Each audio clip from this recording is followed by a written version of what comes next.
Hello everyone and welcome. Earlier today, ZOS released a post on the forums detailing the next step in their attempt to improve performance in PvP.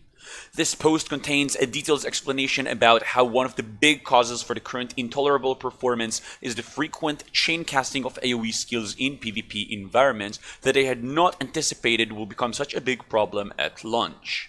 In the post, they also provide a very detailed explanation about their plans ahead, both with testing this theory and with their vision for the PvP scene in the future if those tests yield the anticipated results. In this video, I will explain a little bit about ZOS's PvP tests and the consequences they might have on the PvP scene in the future. In their post, ZOS revealed their plan to run 4 tests in Cyrodiil in the beginning of the Stonethorn patch, each of which lasting a whole week. The tests mentioned will each have a different mechanic, forcing players to cast less AoE abilities, and are as follows. 1. Creating a global 3 seconds cooldown for AoE abilities, meaning each player can only cast 1 AoE ability per 3 seconds. For example, if you are a Templar and you just cast Cleanse, you may not use, for example, jabs for the next 3 seconds. 2. Creating an individual AoE cooldown of 3 seconds, meaning each player can only cast a specific AoE ability once per 3 seconds. So for example, if you are a Templar and you just cast Cleanse, you may cast jabs once, but not Cleanse for another 3 seconds. If you did cast jabs once, you may not cast jabs for the next 3 seconds since that moment, etc, etc. 3. Adding a global ramping of AoE costs, meaning all AoEs cast will proc a debuff on the caster, similar to Streak or Roll Dodge, which makes the next AoE cost more, the following one more, and so on and so forth, applying to all AoEs, not to an individual one. And 4. Combining tests 2 and 3 together at the same time to see the results of both of those mixed. These tests honestly scare me. I feel like making the combat system less dynamic and adding a lot of cooldowns to it will very likely result in better performance overall, as people won't be able to cast abilities nearly as often as they currently do. And if the performance will indeed improve, I'm afraid we will have to get used to a reality where the combat system in PvP is filled with cooldowns, similar to World of Warcraft, which to me personally will be a massive loss of interest in ESO as a game in general, and its PvP combat system specifically.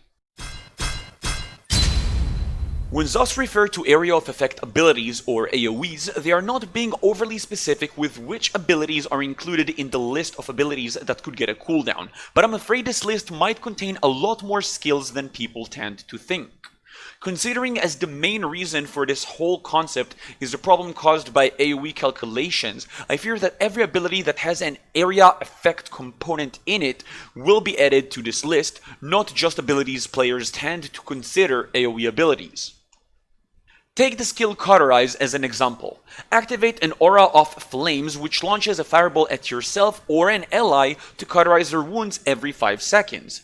While many players consider this ability a single target ability, I believe it will be included in the list of AoEs, since it needs to search for a target in its caster's surroundings, which fits the post's description of AoE abilities. When cast, they look at a specific target area, almost always the area directly around the caster, find targets and perform the ability. This would mean that even casting Cauterize to heal yourself would likely force a cooldown just in case there are friendly players or NPCs around you. Another ability worth looking into is Hardened Word. This ability is commonly used by Magsorks to shield themselves, however, it also has a component that looks for friendly pets in your area to grant them a damage shield as well. Therefore, it might be considered as an AoE ability too and gain a cooldown as well.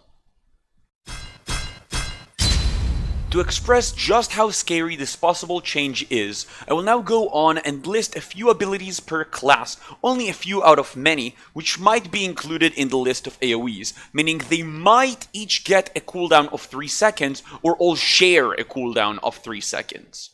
For Dragonites, Leap, Talons, Banner, Cauterize, Engulfing.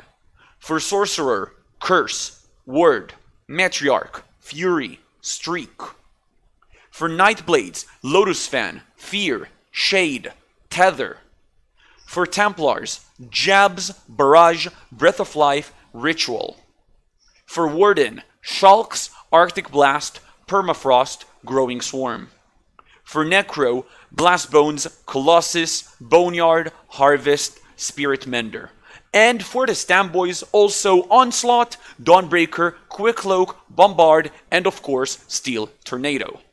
I can't confirm any of these skills are affected since I don't have the actual list. However, I am concerned all of them may be included in this list. Before I end this video, I want to mention how big of a commitment these tests are on ZOS's end. We might only see this thing as a frightening concept, however, it's important to bear in mind how ZOS would have to change many skills in terms of values and effect, and probably change many class-based skills to single target from AoE if they will be going through with these changes. Skill changes on a scale like this would affect both the PvP and the PvE worlds. What I mean to say by this is that while I am terrified of these possible changes and am truly hopeful none of them will go through, this is not a simple step for ZOS to make either, and it for once indicates very clearly that they are willing to invest a lot of resources in improving the game's performance. ZOS devs have already mentioned that these tests do not mean there aren't additional options that they're looking into, and that even if these tests indeed improve the performance, that this does not mean they won't consider other methods and approaches. In the end of the day, I personally do not know what ZOS intend to do and what their priorities are. However, I truly hope none of these changes will make it alive permanently, and that this video and post will both go down in history unremembered since none of their contents made it to the game. I love ESO and wish to see the dynamic combat this game truly excels at remain as it has been for many years, except with only a little bit better performance. Thank you for watching.